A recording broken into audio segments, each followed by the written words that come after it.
तो आज मैं इस वीडियो में बात करने वाला हूँ AIMIM पार्टी बिहार को लेकर के। बिहार में बाई इलेक्शन हो रहे हैं, जिसमें से पार्टी ने अपना कैंडिडेट बिहार उपचुनाव में देने का काम किया बेलागंज और इमामगंज से। बेलागंज और इमामगंज दो ऐसी सीटें हैं जहां पर MIM पार्टी ने अपना कैंडिडेट दिया। उसके बाद से यहाँ पर मुकाबला जो है वो बहुत ही दिलचस्प हो चुकी है बिहार के अलग अलग दल के साथ, क्योंकि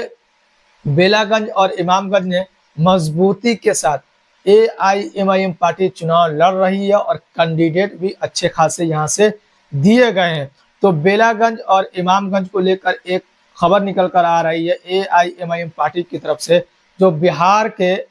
और तिरहुत मंडल के जो प्रभारी है जनरल सेक्रेटरी पूर्व शिवहर लोकसभा प्रत्याशी राणा रणजीत सिंह को लेकर के, क्योंकि बेलागंज और इमामगंज में जो चुनाव हो रहे हैं, उपचुनाव हो रहे हैं, इसको लेकर एक अहम जिम्मेदारी जो है वो राणा रणजीत सिंह को दे दी गई है। राणा रणजीत सिंह को जो प्रभारी बनाया गया है बेलागंज और इमामगंज सीट को लेकर के कि इनकी जिम्मेदारी इनके ऊपर दी है पार्टी की तरफ से, पार्टी के जो शीर्ष नेतृत्व की तरफ से दे दी गई है कि आप इसके भीतर जाकर के अपने हिसाब से चुनाव प्रचार करें। आपको प्रभारी नियुक्त किया जाता है, जैसे सोशल मीडिया अकाउंट अख्तरुल ईमान साहब की तरफ से यहाँ पर पोस्ट किया गया कि राणा रणजीत सिंह को प्रभारी के पद पर नियुक्त किया जाता है इमामगंज और बेलागंज के लिए। तो ये एक बहुत ही अच्छी खबर है राणा रणजीत सिंह के लिए, क्योंकि बिहार के भीतर राणा रणजीत सिंह को अहम जिम्मेदारी दी जा रही है। कभी उनको संगठन प्रभारी बनाया जाता है, कभी उनको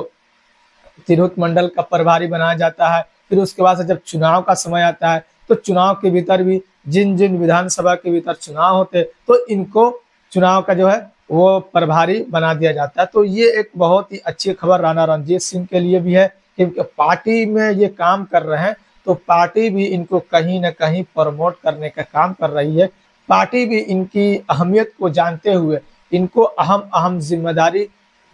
पार्टी दे रही है। और जो सह प्रभारी बनाया गया है वो वकार सिद्दीकी साहब को, जो पूर्व प्रत्याशी लोकसभा के हैं, मधुबनी से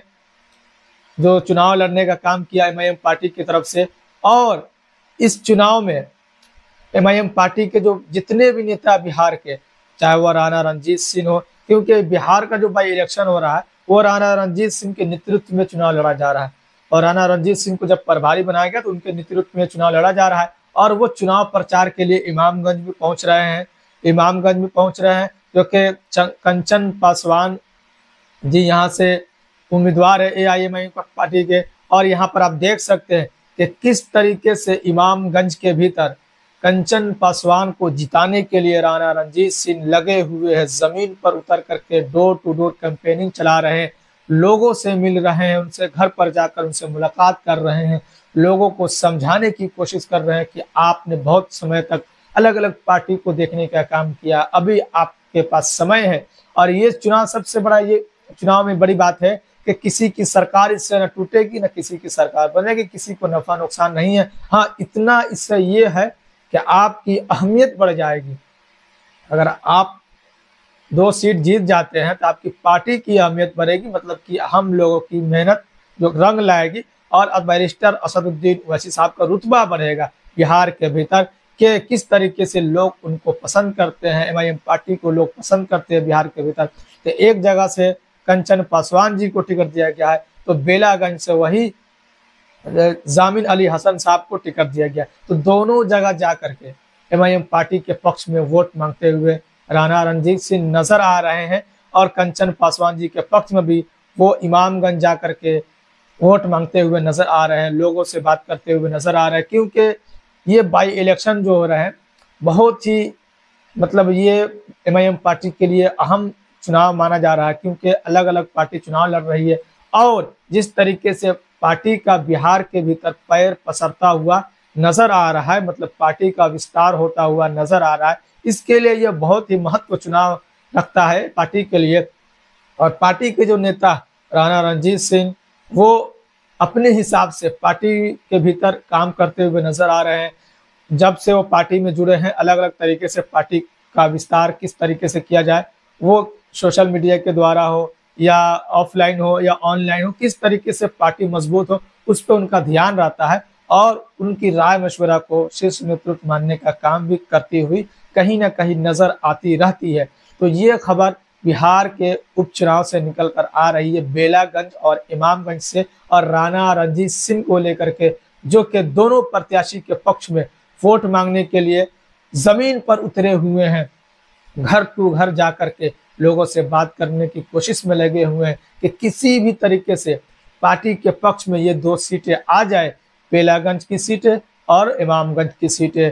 किसी भी का तरीके से, क्योंकि इसलिए इनको अहम जिम्मेदारी दी गई है। और राणा रणजीत सिंह को जिम्मेदारी देने का एक और मकसद है कि इनके साथ नौजवानों का जो है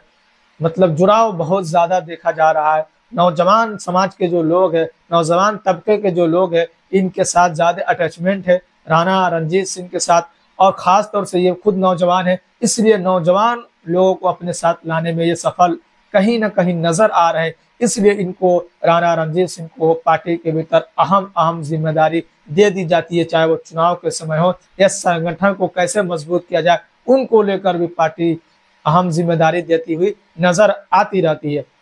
तो ये बिहार से राणा रणजीत सिंह को लेकर के बेलागंज और इमामगंज से खबर निकल कर आई है कि किस तरीके से दिन रात एक करते हुए नजर आ रहे हैं राणा रणजीत सिंह, बैरिस्टर असदुद्दीन ओवैसी साहब के सिपह सालार बनते हुए,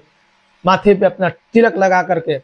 जमीन पर उतर करके लोगों से हिंदू मुस्लिम एकता की मिसाल पेश करते हुए कि किस तरीके से हम हिंदू होकर भी बैरिस्टर असदुद्दीन ओवैसी साहब के साथ कंधों से कंधे मिला करके, हम उनके साथ बराबरी के साथ बैठ करके हम पार्टी के भीतर काम करते हुए नजर आ रहे हैं और हमें वही मान सम्मान दिया जा रहा है। तो हम क्यों ना एक साथ हिंदू मुस्लिम भाईचारा को बढ़ा करके मिसाल पेश करें बेलागंज के भीतर से और इमामगंज के भीतर से, ताकि लोग, जो नफरत वाले जो लोग हैं, उनको समझ आए कि अब राजनीति नफरत के बिना पर नहीं की जा सकती, मोहब्बत के लिए राजनीति होनी चाहिए। जिस तरीके से हम टीका लगाकर भी बैरिस्टर असदुद्दीन ओवैसी साहब के साथ चल सकते हैं, उनके नेताओं के साथ रह सकते हैं, उनके पार्टी में रह सकते हैं और उनके पार्टी के लिए हम काम कर सकते हैं, तो कहीं ना कहीं सब हमारे हिंदू भाई और मुस्लिम भाई साथ एक साथ रह सकते हैं। तो ये मिसाल पेश करने का काम किया गया है राणा रणजीत सिंह की तरफ से बिहार के भीतर से। तो जो भी आगे अपडेट निकल कर आएगा इस चीज को लेकर के, बिहार बाई इलेक्शन को लेकर के, वो फिर से मैं आप तक पहुंचाने का कोशिश करूंगा। फिर आपसे मिलते हैं किसी और वीडियो के साथ।